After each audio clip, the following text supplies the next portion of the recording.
Let's get it on. Okay, yeah, alright, I'm ready. History in the making. Take notes.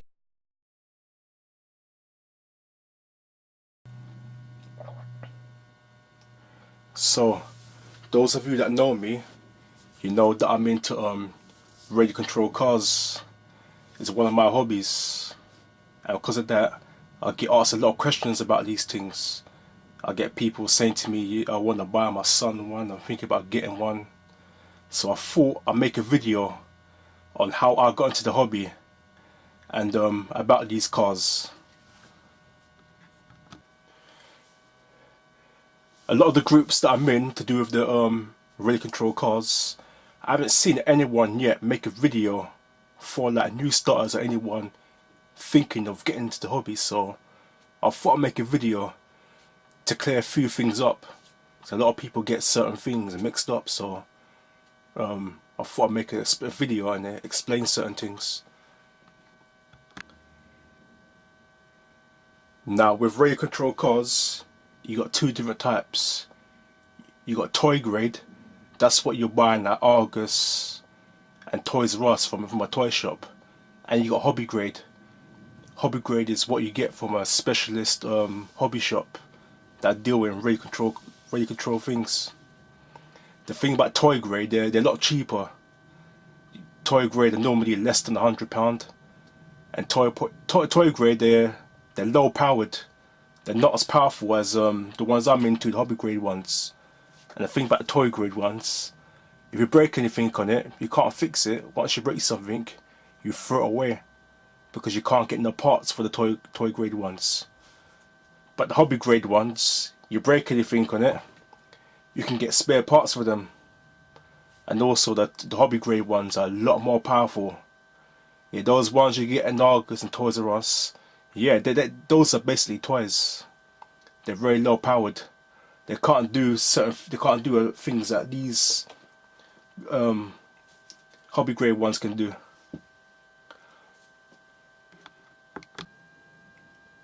Alright, let me tell you how I got into this hobby. So, as a child, yeah, I always had a fascination with these things.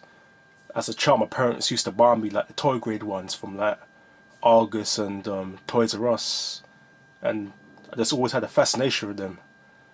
Then when I was in secondary school, in Croydon, there used to be a shop called BT's, and that was a hobby shop where they sold train sets and RC cars. But they did the proper ones. They did like the hobby grade ones I'm into. And I remember I was like a teenager at the time. I remember going in there a few times after school because they used to have a TV in the wall of these things in action. And watching them on the TV in the shop, looking there, I thought, yeah man, that's the real thing there. Yeah man, that's the proper thing there. Because they could go off-road, everything. So I remember asking the guys in the shop, so how much is that car on the TV? And I remember them saying, you gotta buy this, you gotta buy that. Then at the end, I remember the guy saying to me like £170. I wanted it, but I thought to myself, there's ever no point not asking my dad to buy me that, because I know he's not gonna buy me that for that kind of money. So that was then. So fast forward a good 10 years later, on Channel 5 there's a program called The Gadget Show, and every year they used to have an exhibition at Birmingham NEC where like all the latest, you'll see all the latest technology gadgets. You have Sony there, Panasonic, Philips, all the big technology companies showing their new products and stuff. So I used to go there like each year, and there's one year when I went there, it was about 2010. I went there, and there was a store there selling the radio control cars, the hobby grade ones. It was this company here, HPI. So I went over to the store, had a look around. I didn't really take much notice of them, just had a little browse around, and I picked up a booklet, a catalogue, and I picked up a DVD. So I put it in my bag, and it was about 3 weeks after I was sitting at home in my room. I was kind of bored, and the DVD was sitting in front of me on the table. So I thought, I'm not doing much, let me just stick this DVD and see what it's all about. So when I watched the DVD, after watching that DVD, I thought to myself, I want to get one of those. And it came back to me when I was younger that I wanted to get one of these hobby grade ones, one of these Nitro or Petrol ones. So I was thinking to myself, I'm working, I've got the money now, I can buy my own stuff now.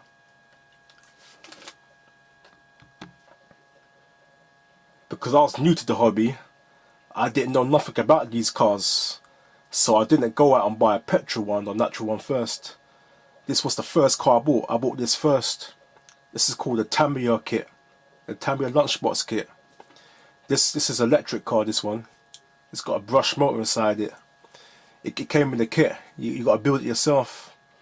I thought to myself, let me buy this, build it myself, so I understand how these cars work, and that's what I did. This was the first kit I ever built, ever bought. My first hobby grade car. Come with all pieces, built that, sprayed it, wired up the motor and all that, fitted the servos. I had to buy the radio gear separate. So after buying that, I learned how these cars worked. I went and bought a natural one. Let me show you the natural one. I thought, alright then, I know how they work now, I'm ready. I'm ready for the engine one now. So that yellow car that I just showed you, that's what they call a 1/12 scale monster truck. And this buggy, this natural one, the second one I bought, this is a 1/8 scale Nitro Buggy. This is made by HPI. This was the first fuel car that I bought.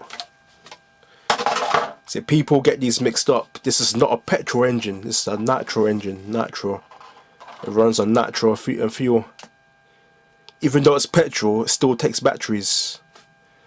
What happens? The batteries power the receiver for the radio gear, and it powers the servos. Because you got a servo that moves the steering here, that allows you to turn, and you got another servo that operates the carburetor for the engine.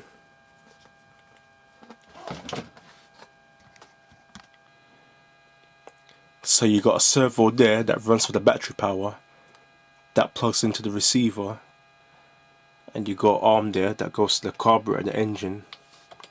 So that motor in there, that servo, moves the carburetor in and out for your speed. So the further it moves out, the faster the car will go. Then, like what I just said, you got another servo right here for the steering. See, when that turns, the wheels turn. So that's why, even though it runs on fuel, that's why it still needs batteries. Like what I just said, this is not petrol. A lot of people get this mixed up. They're nitro engines, and the way they work a bit like a diesel engine. To start it, yeah, what you need, this is called a glow plug starter. And to start it, it's got like a battery start. It's got a battery inside it. So to start it, what you do, you push that inside there, and that heats the glow plug up. You leave it in there for a couple of seconds, then you pull this. This is the pull starter. So you pull this out to start it a few times and it'll start. Then once it starts, you pull the glow plug starter back out. But with the petrol engines, you don't need that in the petrol engines. So what I'm going to do, I'm going to take out the glow plug out of the engine to show you what it looks like. Yeah, this spanner actually comes with the car. It's like a multi-way spanner. There's a couple of sizes on there. Alright, let me get a magnet. Can't quite get it out. Actually, let me just tip it over.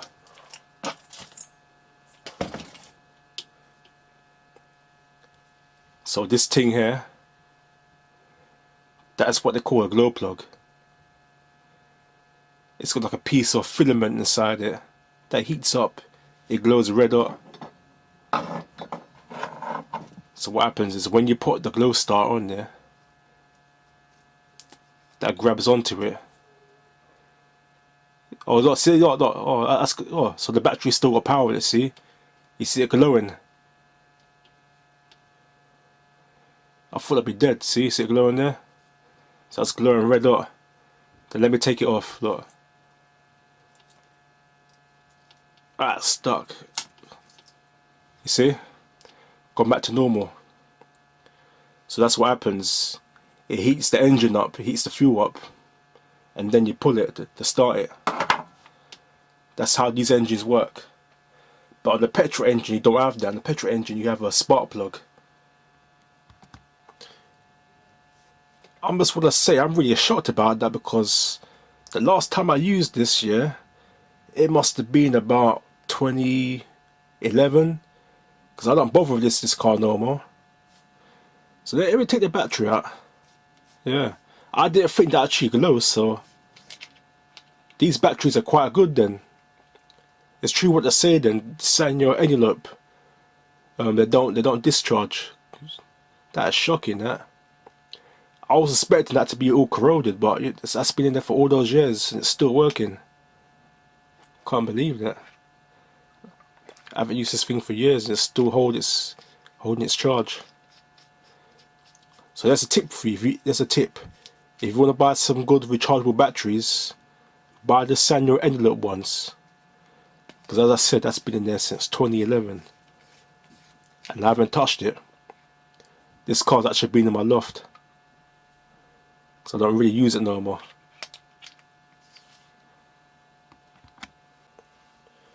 Yeah, so I've run this car. When I first got this car, I took it a few times down to Crystal Palace RC track. I ran it quite a few times down there. So this is the fuel, yeah, that the Nitro cars run on. Nitro fuel, there it is. And you can't just buy this on a petrol station. You can only get this in specialist hobby shops. It's about £18 a gallon. And that's a cheap one if you want the better fuel. I think it costs a bit more. You got different strengths. That's 16, you got higher strengths as well. So it's got, that's what it's got inside it. That's the cost information. Contains methanol.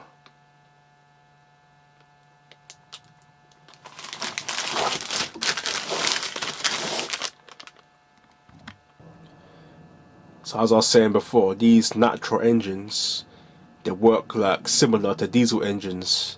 To ignite the fuel needs heat, it needs pressure. It ignites under pressure.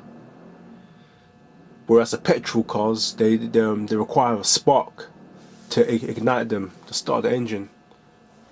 That's the difference. At the time when I bought this, I was working at the gearbox place, and I told one of the guys that I bought a Nitro rate control car, and he was telling me that when he, after work on a Sunday, when he drives home, he sees some guys racing them down by Purley Croydon old airport. So I thought I'd take a trip down there one Sunday.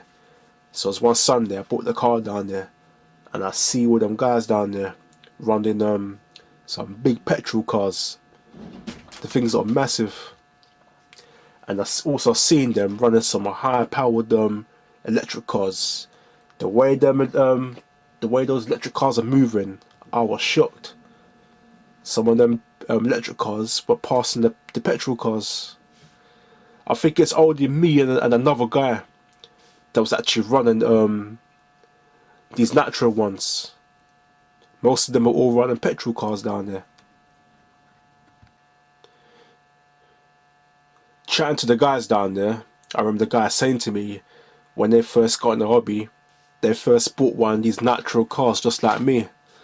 But then they moved on to the petrol ones, the 1/5 scale petrol cars, because they're a lot easier to deal with. Like, I remember them saying to me that these cars can be a nightmare, and I could see what they were saying. Because you see this, because these cars ain't like the petrol ones where you pull it just starts. You need that glow plug starter.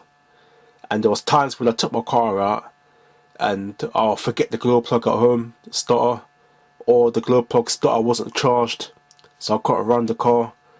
And yeah, it does become a headache after a while. And plus the fuel, you can't just go down to the petrol station and buy natural fuel. As I said, you have to buy it at one of the specialist hobby shops. Whereas the petrol ones, you can just go to the petrol station, buy a can of fuel, and it works out cheaper and lasts longer.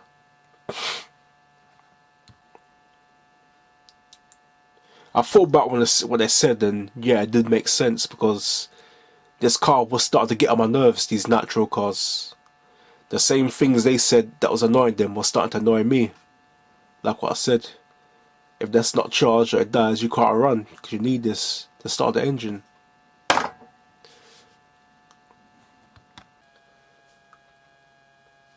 So after seeing all them guys running those big petrol cars and tearing it up, I think that the year after I got quite a big bonus Christmas time.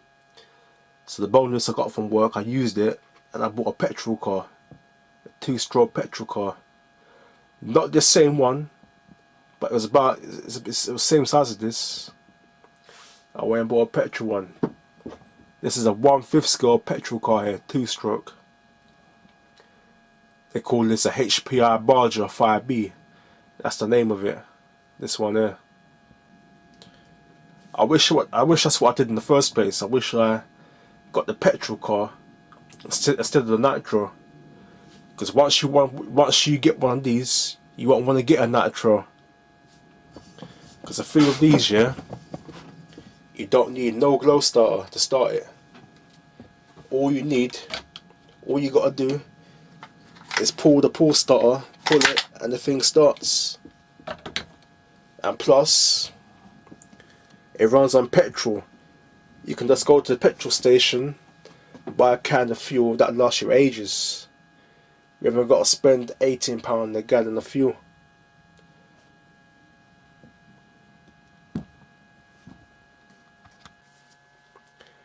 So these 1/5 scale cars, they cost a lot more than the natural cars, but they're a lot easier to work on.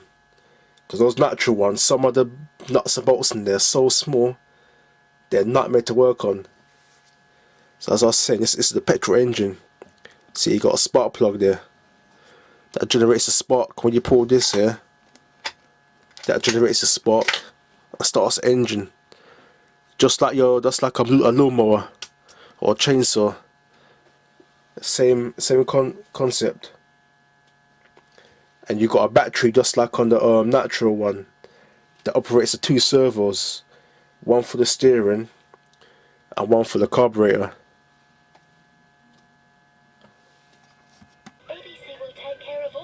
Yeah, so just remember, try not to get these mixed up.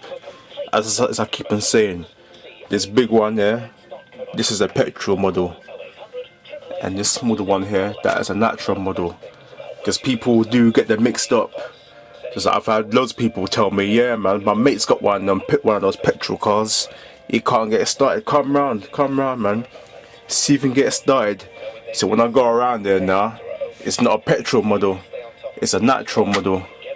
Well, I guess that's the thing, if you're not an engineer, you see any engine you see it's petrol. It's just a thing with the general public, I guess. Anything for engine, they just see it as petrol. Not everyone understands you got different types of engines. So yeah, so now you know that big one's a petrol one and that small one's a natural one. So if you're thinking of getting into the hobby, now you know. Now you won't get them mixed up.